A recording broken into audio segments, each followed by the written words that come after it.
Bonjour à tous et à toutes. Dans cette vidéo, je vais vous parler de 3 astuces super utiles pour calculer des limites en spé en terminale. C'est parti. Pour le premier exemple, on s'intéressera à cette fonction f définie sur r plus étoile qui est égale à ln de 1 plus x facteur de l'exponentielle de moins x sur x facteur de x plus 1. Alors tout d'abord, quand on a ce genre de fonction, le plus important, c'est de déminer. Voilà, on doit voir quelles parties vont être simples à analyser, quelles parties vont être compliquées. Alors on va faire ce déminage ici. Par exemple, vous avez ici cette partie-là. Donc la fonction qui a x associée exponentielle de moins x sur x plus 1, et bien cette fonction, elle est continue sur r+. C'est-à-dire qu'en 0, elle admet une valeur qui est 1. Si on appelle cette fonction phi, et bien phi de 0 va être égal à 1. Et donc sa limite en 0, c'est 1 ici. Donc cette partie-là ne pose aucun problème. Ce qui pose problème en revanche, c'est la partie juste ici. Effectivement, cette partie, elle révèle une belle forme indéterminée. En effet, la limite, quand x tend vers 0 de ln de 1 plus x, eh bien, ça c'est égal à 0. Puisque le x va tendre vers 0, on va avoir ln de 1. Et or, la limite, quand x tend vers 0, c'est aussi 0. Ça veut dire qu'on va avoir une limite 0 sur 0. Mais ça, il ne faut jamais écrire ça. Ça, c'est complètement faux. Hein. Ça, il ne faut surtout pas écrire. Donc là, on se retrouve avec une forme indéterminée. Et donc, il va falloir qu'on trouve des subterfuges, des idées pour contourner cette forme indéterminée. L'astuce que je vais vous proposer ici, eh bien, c'est en fait un taux de variation. Alors, je rappelle, lorsqu'on a une fonction g telle que g de 0 égale 0, et la fonction g est dérivable sur i c'est l'intervalle concerné. Ici, notre intervalle, c'est r+, privé de 0, hein, parce qu'on veut, la dérivabilité en 0 ici. Et bien, lorsqu'on a ça, on peut écrire g de x sur x comme étant égal à g de x moins g de 0 sur x moins 0. En fait, on n'a rien changé, étant donné que g de 0 égale 0 et 0 égale 0, bon, bah, c'est exactement la même chose, sauf que ça, c'est le taux de variation de g en 0 de x. Et ça, on sait que la limite, quand x tend vers 0, du taux de variation g0 de x, eh bien c'est égal à g' de 0.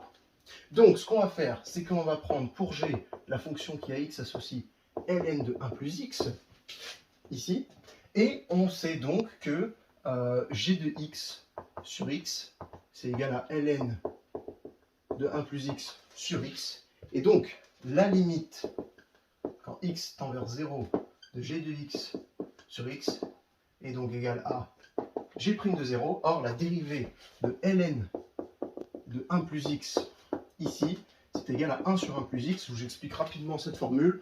En gros, on a pris la fonction u ici à l'intérieur et on a exécuté la formule de dérivée usuelle de ln qui est u' sur u. Donc là, c'est la dérivée de 1 plus x qui est égale à 1 et en dessous u qui est en fait 1 plus x.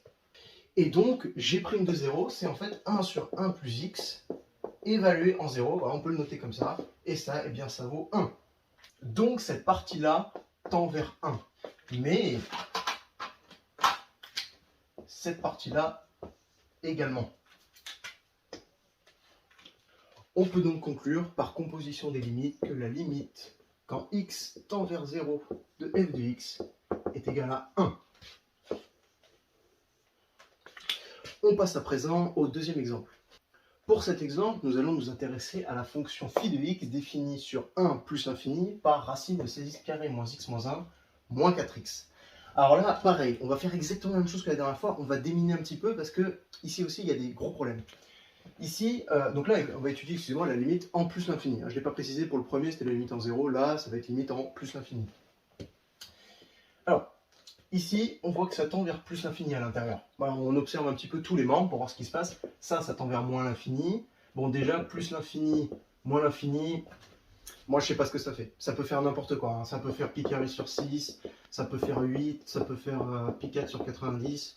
Non, ça peut faire tout et rien. Donc là, on ne peut pas conclure. Déjà là, on a une forme indéterminée comme l'autre fois. Donc là, il va falloir encore ruser.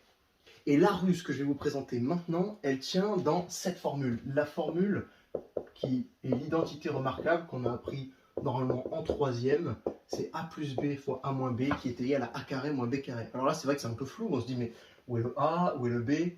Bon, on va poser déjà, a est égal à racine de 16x carré moins x moins 1 et b égale 4x. Alors, si on réécrit phi plus simplement, phi de x va être égal à a moins b. Mais ça va également être égal à a moins b fois a plus b divisé par a plus b. Bon, a plus b ne s'annule pas, on peut le vérifier aisément. Mais dans ce cas-là, on peut multiplier en haut et en bas par a plus b. Et là, on a une identité remarquable qu'on peut utiliser, a carré moins b carré sur a plus b. Et c'est là que prend son sens cette astuce, puisque ici le carré, il va sauter.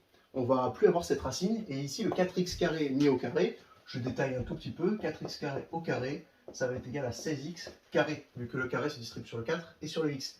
Et vu qu'il y a un moins ici, on voit bien que le 16x carré va se soustraire et disparaître. Donc si on remplace le a et le b dans cette expression, on va donc avoir 16x carré moins x moins 1 moins 16x carré, divisé par, là l'écriture est un petit peu fastidieuse, mais on prend son courage à deux mains, plus 4x.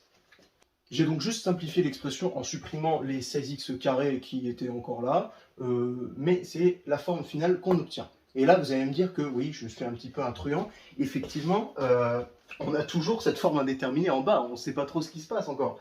C'est vrai, il va encore falloir recourir à cette fois-ci une troisième astuce. Et celle-là, vous l'utiliserez vraiment tout le temps si vous faites des limites. Pour le bac, vous verrez, normalement, vous allez le faire tout le temps. J'ai réécrit une autre fonction ici avec la forme simplifiée qu'on a réussi à obtenir grâce à l'identité remarquable. Et maintenant, je vais vous donner cette astuce très importante.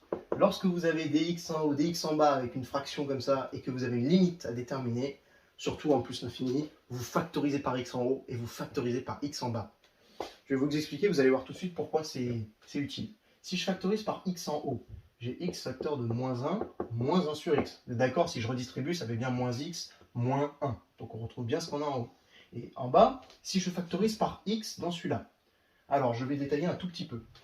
Lorsque j'ai cette expression-là, eh bien, si je factorise x carré à l'intérieur, je vais avoir x carré, facteur de 16, moins 1 sur x, moins 1 sur x carré. Vous êtes d'accord que si je redistribue, on va obtenir la même chose que ce qu'il y a à l'intérieur.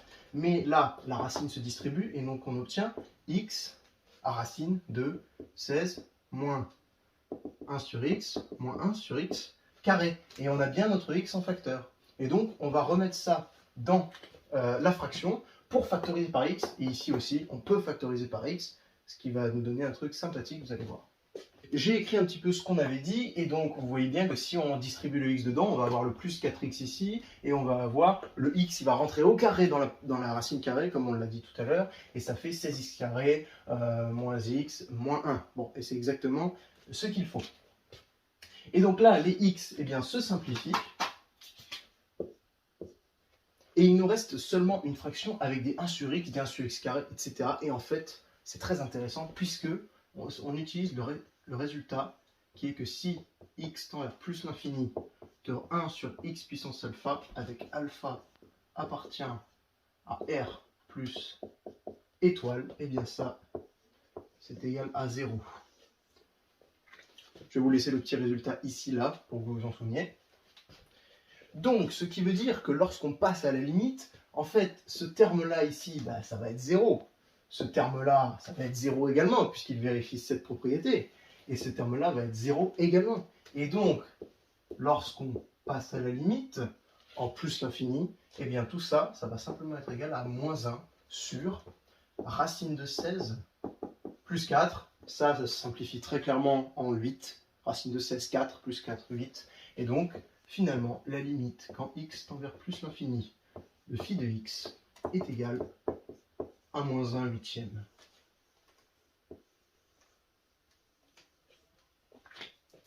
Je trouve ça assez intéressant puisque, bon, moi, à première vue, pour moi, ça tend pas vers moins 1 huitième. Honnêtement, je ne l'ai pas vu du tout et je pense que peu de personnes peuvent le voir directement. Donc, retenez bien ces trois astuces.